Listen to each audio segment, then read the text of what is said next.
बिस्मिल्लाहि मिनश्शैतानिर्रजीम बिस्मिल्लाहिर्रहमानिर्रहीम अल्हम्दुलिल्लाहि रब्बिल आलमीन वस्सलातु वस्सलामु अला सय्यिदिल अंबिया वल मुरसलीन व अला आलिहि तय्यबीन अत्ताहिरीन। रब्बि ज़िदनी इल्मा रब्बि इश्रह ली सदरी व यस्सिर ली अमरी वहलुल उक़दतम मिन लिसानी यफ़क़हू क़ौली। अज़ीज़ान मोहतरम, ये 41 नंबर वॉल्यूम में हम अखलाक़ अहले बैत अलैहिमुस्सलाम के टॉपिक से आपको उन चीज़ों की तरफ मुतवज्जह कर रहे हैं कि जिन चीज़ों से इंसान का दिल सलीम हो जाता है, वो चीज़ें कि जो इंसान के दिल को हर बुराई से पाक व पाकीज़ा बना देती हैं। तो इन तमाम मुश्किलात रूहानी से बचने का आसान तरीक़ा जो ख़ुद अल्लाह सुब्हानहू व तआला ने इंसान को बताया है वो है अल्लाह की मोहब्बत। अगर इंसान के दिल में अल्लाह सुब्हानहू व तआला की मोहब्बत रासिख़ हो जाए तो जितने मसाइल हैं वो रूहानी एतबार से हल हो सकते हैं और बहुत आसान तरीके से हल हो सकते हैं, क्योंकि मोहब्बत में इंसान सब कुछ बर्दाश्त करता है, मोहब्बत में इंसान मेहनत करता है, मोहब्बत में इंसान कोशिश करता है कि वो तमाम चीज़ें हासिल हो जाएं जो उसके महबूब को पसंद हैं। लिहाजा इस मकाम पे जब इंसान मोहब्बत परवरदिगार का दावेदार है और मोहब्बत परवरदिगार मोहम्मद व आले मोहम्मद की इताअत और इत्तिबा से हासिल होती, जैसे कुरान ने इरशाद फरमाया कुल इन कुंतुम तुहिब्बूनल्लाह फत्तबिऊनी युहब्बिबकुमुल्लाह।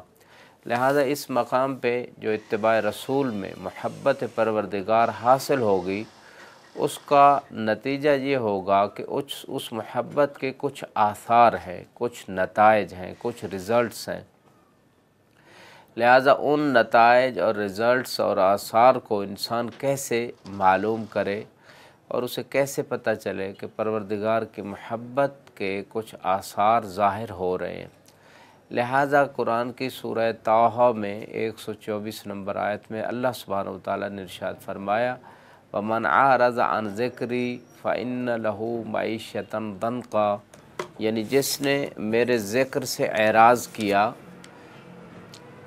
तो उसकी ज़िंदगी जो है, उसकी हयात जो है, उसकी मईशत जो है बहुत तंग हो गई, यानी वो तंगी के आलम में ज़िंदगी गुजारेगा।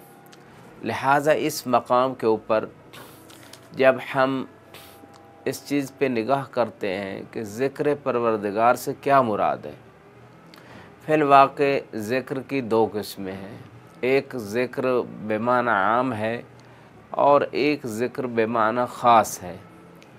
ज़िक्र बेमाना आम से मुराद ये है कि इंसान हर लहज़ा इज्तिमाई उमूर हों या इंडिविजुअल्स मसाइल में हर वक्त अल्लाह सुब्हानहू व तआला की इताअत करे, ये ज़िक्र बेमाना आम है।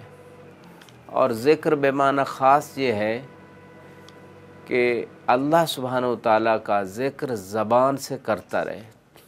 लिहाजा जब इंसान ज़बान से अल्लाह सुब्हानहू व तआला का ज़िक्र करता है, यकीनन खुदा अपने ज़िक्र करने वाले को भी याद करता है। फ़ज़्कुरूनी अज़्कुरकुम, तुम मेरा ज़िक्र करो मैं तुम्हारा ज़िक्र करूँगा। लिहाजा इस मकाम पे सोचने का महल ये है कि इंसान कैसे अपनी ज़िंदगी को ज़िक्र वाला बना सकता है और नतीजतन उसकी ज़िंदगी जो है वो दुनिया के एतबार से आखिरत के एतबार से खुशहाल हो जाएगी। और अगर खुदा न खास्ता एक बंदा इताअत परवरदिगार से निकल जाता है तो उसकी ज़िंदगी में तंगी आ जाती है, क्योंकि अल्लाह सुब्हानहू व तआला ने इस मखलूक को खल्क़ किया है और मखलूक के अंदर जो एक हाकिम करार दिया है वो उसका दिल है।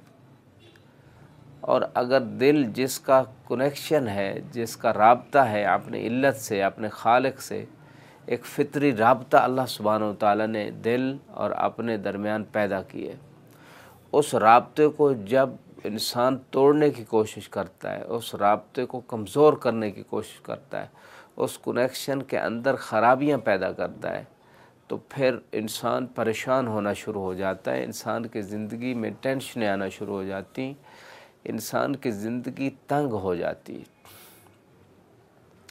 मिसाल के तौर पे कुरान की आयत में अल्लाह सुब्हानहू व तआला ने इरशाद फरमाया, अला बिज़िक्रिल्लाह तत्मइन्नुल कुलूब, कि आगाह हो जाओ, अल्लाह के ज़िक्र से दिलों को सुकून मिलता है।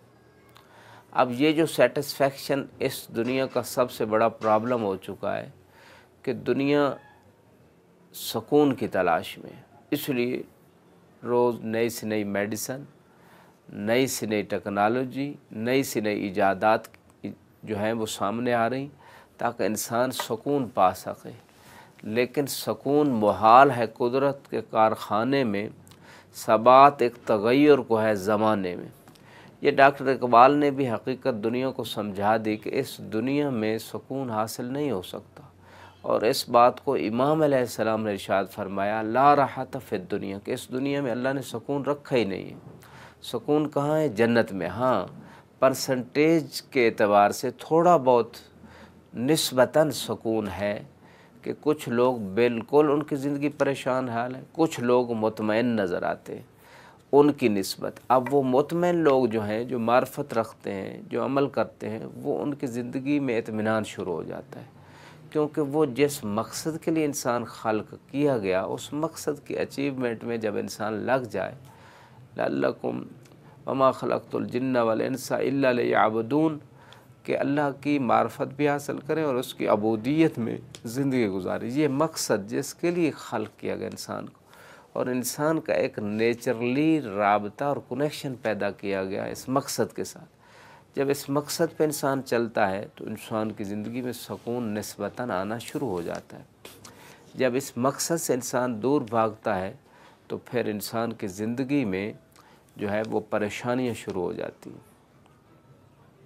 लिहाजा इस मकाम पे हमें ये बात, जो आयत मुबारका ने इतनी कीमती बात हमें बता दी, शायद दुनिया में कई अरबों करोड़ों डॉलर भी अगर ख़र्च करके मुहक्किकीन, मुफक्किरीन, जो रिसर्च पर्सनस है, वो ज़िंदगियां सर्फ कर दें इस नतीजे पे पहुंचने के लिए कि हमारी ज़िंदगियों में बेसुकूनी किस वजह से आती है और हमारी ज़िंदगी में सेटिस्फेक्शन कैसे आएगी, शायद इतना पैसा, वक्त, इतने लोग अपना टाइम देने के बाद भी इस नतीजे पे न पहुंच सके जिस नतीजे तक अल्लाह सुब्हानहू व तआला में एक आयत ने, अल्लाह सुब्हानहू व तआला ने हमें पहुंचा दी है और वो कीमती बात बता दी है कि हमारी ज़िंदगी की परेशानियां, हमारी ज़िंदगी की मुश्किलें, हमारी ज़िंदगी की टेंशनें किस चीज़ में है। जिसने अल्लाह की इताअत और अल्लाह के ज़िक्र से मुँह फेरा, उसकी ज़िंदगी परेशान कौन हो गई। और इसके अपोज़िट क्या है? अगर खुदा की इताअत में इंसान आता चला जाए तो उसकी ज़िंदगी में सुकून, कामयाबी, इत्मीनान शुरू हो जाएगा। लिहाजा आप हैरान होंगे, मुमकिन एक क्वेश्चन जहन में ये पैदा हो जाए कि बहुत सारे तरक्की याफ्ता ममालिक जो खुदा के इताअत से दूर हैं, वो तो बड़े कामयाब जा रहे हैं, उनकी ज़िंदगी में तो कोई तंग ही नहीं है। हालांकि अगर दिक्कत से सर्वे किया जाए तो जो लोग अपने आप को तरक्की याफ्ता एडवांस कंट्रीज़ शुमार होते हैं, वहाँ भी बहुत सारे ऐसे मसाइल मौजूद हैं कि उनके पास सलूशन नहीं है। इकोनॉमिक प्रॉब्लम मौजूद है इक़्तिसाद के हवाले से, अगर उनके मसाइल न होते तो दुनिया के ऊपर अपनी जंगें मुसल्लत करके, अपना असलहा बेच कर और उन मुल्कों के वसाइल के ऊपर कब्ज़ा करने की वो फ़िक्र न करते। इक़्तिसादी मसाइल मौजूद हैं। इसके अलावा रूहानी तौर पे वो लोग मेंटली सेटिस्फाइड नहीं हैं, परेशान हाल हैं। वहीं ज़्यादा बीमारियां, ब्लड प्रेशर, शुगर, अटैक, ये सारे प्रॉब्लम्स उन मुल्कों में हो रहे हैं, ख़ुदकुशियाँ, ये सब सिचुएशंस मौजूद हैं। इसका मतलब है वहाँ भी इत्मीनान की सूरत हाल मौजूद नहीं है। और उसके बाद सबसे बड़ी बात यह है कि दुनिया के बाद जो असल ज़िंदगी है वो आखरत की ज़िंदगी है। तो अगर आखरत की ज़िंदगी एक बंदे की ख़राब हो गई, दुनिया की 4 दिन की ज़िंदगी अगर उसे मिल भी गया सुकून, तो वो शख्स नाकाम है। खुदा हम सबको कुरान समझने, अहले बैत का फराम समझने, फरमान पे अमल करने की तौफ़ीक़ अता फ़रमाए। व आखिरु दावाना अनिल हम्दुलिल्लाहि रब्बिल आलमीन। वस्सलामु अलैकुम व रहमतुल्लाहि व बरकातुहू।